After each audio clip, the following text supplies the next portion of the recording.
మీ business ఏదైనా మీ ఊర్లో promotion చేయాలంటే అది సుమన్ టీవీతోనే సాధ్యం. ఇప్పుడే సంప్రదించండి. అందరికీ నమస్కారం.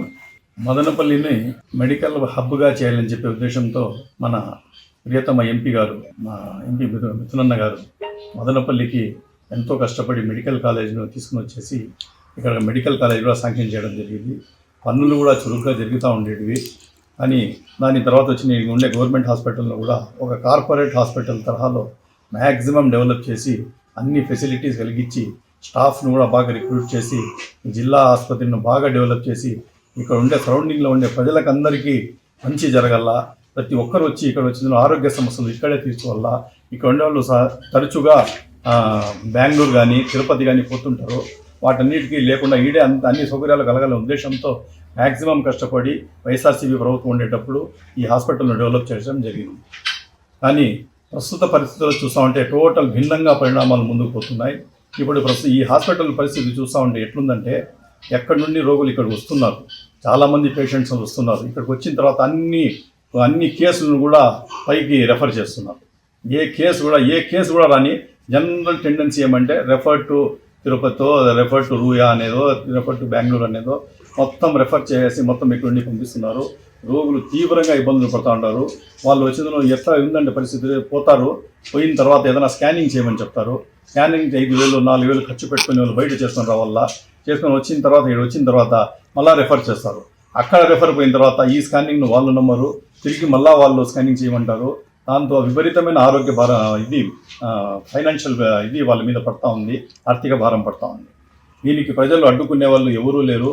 దీనికి ఇక ఉండే లోకల్గా ఇప్పుడు కూటమి సర్కార్ వచ్చిందను దీన్ని డెవలప్ చేసుకోవాలా, ఈ రోగులకు అందరికీ మేలు చేయాలనే ఉద్దేశంతో ఏమన్నా చేయాలంటా ఉన్నారంటే అంతా శూన్యంగానే కనిపిస్తూ ఉంది.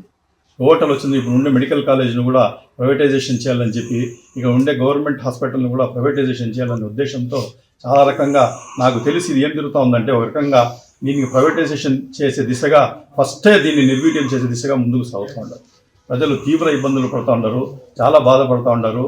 అది కాకుండా అన్ని డిపార్ట్మెంట్లో కూడా మొత్తం ఖాళీలు ఉన్నాయి. పని చేసే వాళ్ళు కూడా టోటల్ డిప్యూటేషన్ పద్ధతి మీద వేరే హాస్పిటల్ నుండి ఇక్కడ వచ్చి డిప్యూటేషన్లు చేస్తున్నారు. మెయిన్ బ్రాంచెస్ జనరల్ మెడిసిన్ కానీ, తర్వాత వచ్చిన ఆర్థోపెడిక్ కానీ, ప్రతి ఒక్కరూ ఈవెన్ ఇక్కడ ఉండే మెయిన్ సూపరింటెండెంట్ కూడా డిప్యూటేషన్ మీద పనిచేస్తూ ఉన్నారు. ప్రతి ఒక్కరు డిప్యూటేషన్ మీద పనిచేస్తూ ఉంటారు. వారానికి 1 రోజు 2 రోజులు వస్తారు. వాళ్ళు వేరే హాస్పిటల్లో వాళ్ళ డ్యూటీలు ఉంటాయి. ఇక్కడ వచ్చిండే వాళ్ళందరినీ రెఫర్ చేసేయండి అంటున్నారు, రెఫర్ చేస్తున్నారు. దానికి తోడు ప్రతిదీ ఇది 108 పని ఒకటే అయిపోయింది. ఇక్కడ నుండి వచ్చే రోగులు తీసుకొని పోవడము, ఆడికి డంప్ చేయడం. ఆ దిశగా మొన్న కూడా ఆడ పోయేటప్పుడు తిరుపతి దగ్గర కూడా వ్యాక్సిన్ కూడా జరగడం జరిగింది. ఇదే పని అయిపోయింది. ప్రజలందరూ ఇబ్బంది పడుతూ ఉన్నారు.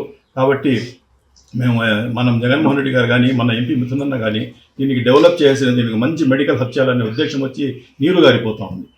కాబట్టి దయచేసి ఇప్పుడు ఉండే గవర్నమెంట్ కానీ, ఇప్పుడు ఉండే లోకల్ లీడర్స్ కానీ దీని మీద ఇమీడియట్గా స్పందించి ఈ గవర్నమెంట్ హాస్పిటల్ను బాగా అభివృద్ధి చేసి ఇక ఉండే వాళ్ళకందరికీ సౌకర్యాలు కల్పించేసి అన్ని రకాలుగా ఆదుకుంటారని చెప్పి మేము డిమాండ్ చేస్తున్నాము, అది కోరుతూ ఉన్నాము.